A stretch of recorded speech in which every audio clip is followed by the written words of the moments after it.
EVs ගන්න කලින් ඔයා අනිවාර්යයෙන්ම මේ වීඩියෝ බලන්න EV බයික් සඳහා විශේෂ. හරි. ඉතින් අද මම ඔයගොල්ලන්ට කියලා දෙන්න යන්නේ මෙන්න මේ එක එක බැටරි වර්ග තියෙනවා වෙළඳ පොලේ එක එක බයික්ස් වල.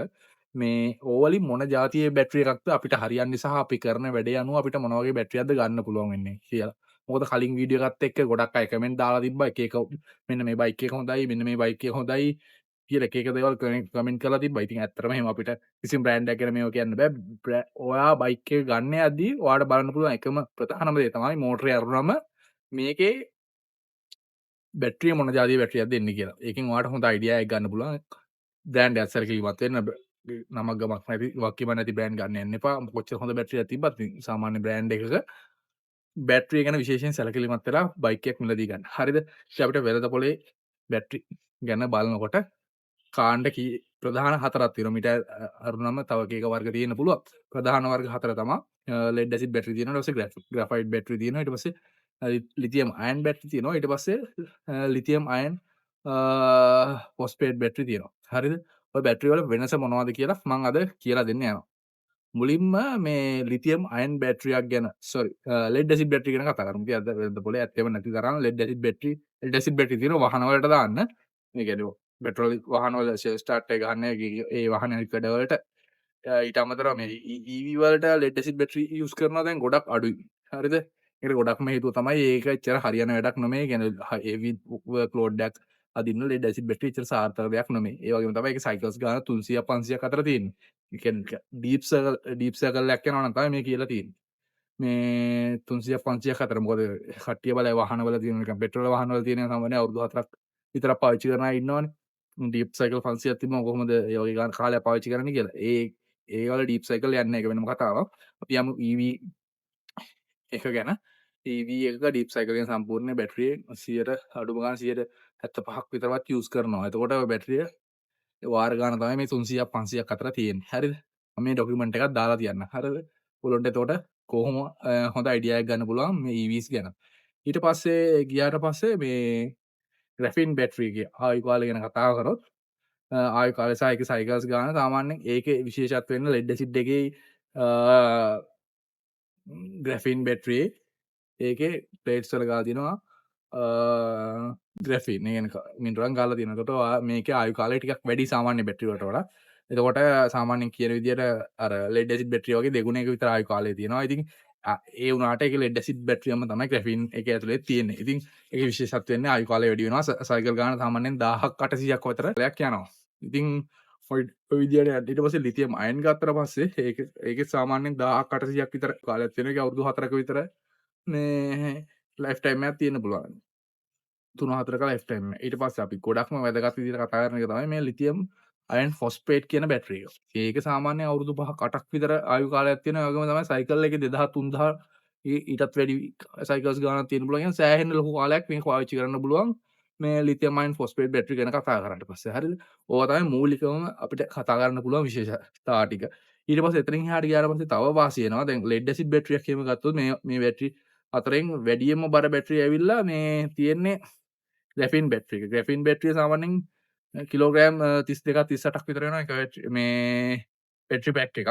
සාමාන්‍යයෙන් ලෙඩ් ඇසිඩ් මේ ඊට පස්සේ ලිතියම් අයන් තමයි සෑහළු මේක සාමාන්‍යයෙන් කිලෝ 6ක් 8ක් වගේ වෙන්නේ. සාමාන්‍යයෙන් ෆොස්ෆේට් එකත් ඒකද කිලෝ 10ක් මේ ලිතියම් අයන් ෆොස්ෆේට් එකත් කෙලින්ම කිලෝ 10ක් 14ක් වගේ ඒක සෑහෙන අඩුයි අරකට. අරකින් සාමාන්‍යයෙන් 3න් එකක් විතර තමයි බරක් තියෙන්නේ. 3න් එකක් 4න් එකක් විතර බරක් තමයි තියෙන්නේ. ඒතකොට ඔයාට ඒ බරක් අඩු වෙනකොට EV වල ගොඩක් ලොකු පර්ෆෝමන්ස් වෙනසක් වෙන්න පුළුවන් බරක් එක්ක. හරිද? ඒ වාසි ටිකක් තියෙනවා. හරිද? ඊට පස්සේ ඔතන රීසන් නම බලන සාධකය තමා මේක මේ මිල කොහොමද යන්නේ කියලා. සාමාන්‍යයෙන් ලෙඩ් ඇසිඩ් බැටරියක් ගත්තොත් සාමාන්‍යයෙන් 45000න් විතර ඔයාලට බැටරි පැක් එකක් දාගන්න පුළුවන්. ග්‍රැෆින් බැටරියක් ගත්තොත් 70000ක් විතර එනවා. 70000ක් 90000ක් ඔය වගේ ඒ බැටරි ගාන අනුව වෙනස් වෙනවා. ලක්ෂ ගණක් වුණත් ලක්ෂ 120ක් ඒ වගේ වෙන්න පුළුවන්. හරිද? ඊට පස්සේ මේ ලිතියම් අයන් දාන්න ගියොත් 85000න් උඩ වගේ තමයි තියෙන එක 40000ක් 140ක් ඒ වගේ වෙන්න පුළුවන්. ඒවා බැටරි පැක් එක මිල. හරිද? ඊට පස්සේ වෙනවා ලිතියම් අයන් ෆොස්ෆේට් එක සාමාන්‍යයෙන් 130ක් ලක්ෂ 2යි අතර. මම කියන්නේ සාමාන්‍ය EV බයික් එකක බැටරි වල යන මිල ගණන් කියන්නේ මේ. වාහනවල නෙමෙයි. ලක්ෂ 130ක් ලක්ෂ 230ක් විතර යනවා බැටරිය විතරක්. හරිද? ඔය වගේ රේන්ජ් එක තමයි තියෙන්නේ. එතකොට ග්‍රැෆයිට් එකකුයි මේකේ අපි සාමාන්‍ය ඇවරේජ් ලෙඩ් ඇසිඩ් යූස් වෙන්නේ නෑනේ. දැන් ඇත්තටම EV වල දැන් ලෙඩ් ඇසිඩ් දකින්නත් අමාරුයි. ඉතින් මේ අපි වැඩිපුරම යූස් කරන්නේ මේ ග්‍රැෆීන් බැටරි. ග්‍රැෆීන් බැටරි එකේ මේ තියෙන්නේ මේ තියෙන මිල ගණන් දෙක ගත්තොත් අර 70,000න් විතර පටන් ගන්නවා. අර 130න් විතර පටන් ගන්නවා. සාමාන්‍යයෙන් දෙගුණයක් විතර වැඩි ග්‍රැෆීන් බැටරි එකකට සාපේක්ෂව ලිතියම් අයන් බැටරි එකක්. ඒ වගේම තමයි කාලෙන් දෙගුණයකටත් වඩා වැඩි පාවිච්චි කරනවා. අර අවුරුදු 3ක් පාවිච්චි කරනවට වඩා අවුරුදු 8ක් 10ක් වුණත් පාවිච්චි කරන්න පුළුවන්. ආයු කාලේ දෙගුණයක් 3 දිනයක් විතර වැඩි වෙනවා.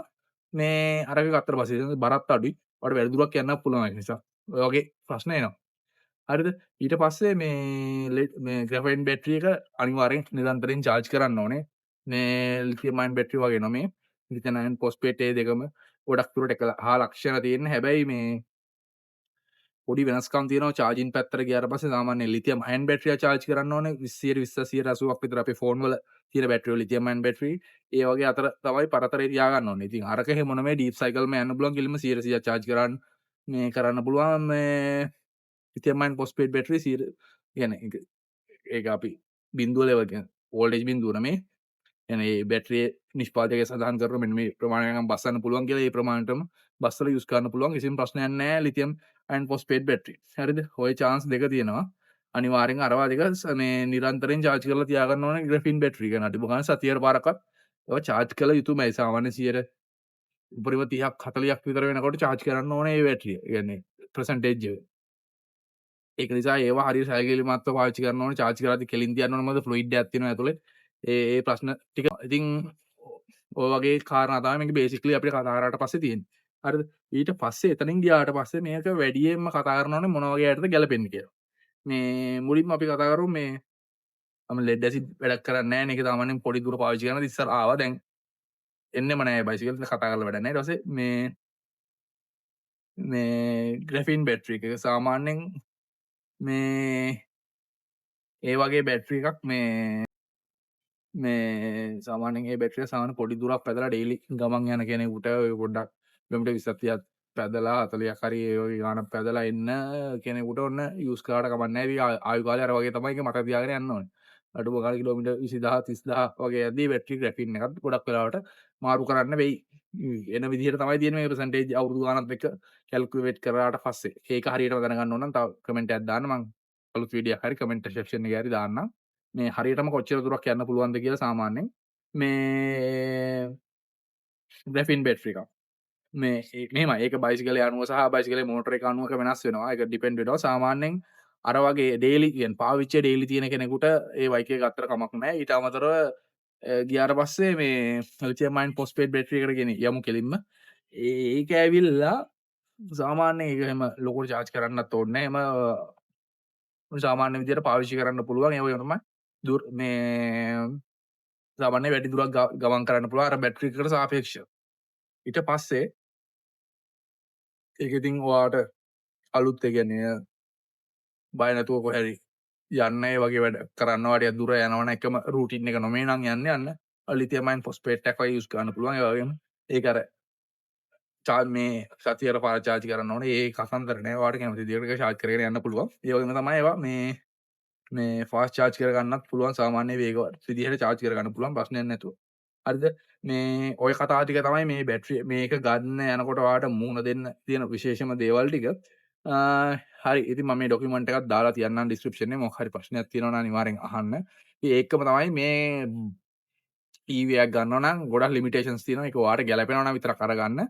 ඊට පස්සේ ගත්තට පස්සේ පසුතැවෙන්න වෙනවා සමහර කාරණා එකක හරියට දැනගත්තේ නැති නිසා.